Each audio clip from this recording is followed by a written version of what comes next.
Ang mabuting balita ng Panginoon, ayon kay San Lucas.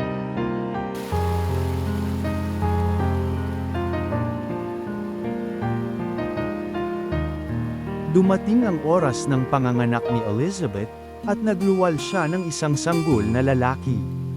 Nabalitaan ng kanyang mga kapitbahay at mga kamag-anak na siya'y pinagpala ng Panginoon, at nakigalak sila sa kanya. Nang ikawalong araw, dumalo sila sa pagtutuli ng sanggol. Zacarias sana ang ipangangalan sa kanya, gaya ng kanyang ama. Ngunit sinabi ng kanyang ina, hindi. Juan ang ipapangalan sa kanya.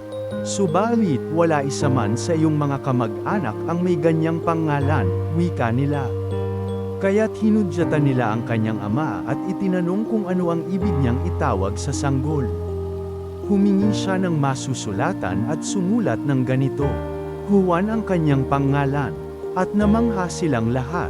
Pagdakay nakapagsalita siya, at nagpuri sa Diyos.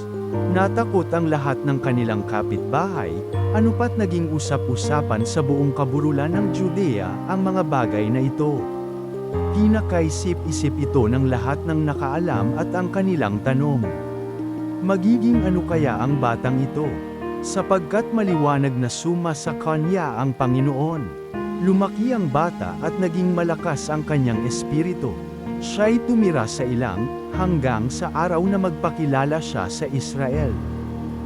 Ang mabuting balita ng Panginoon.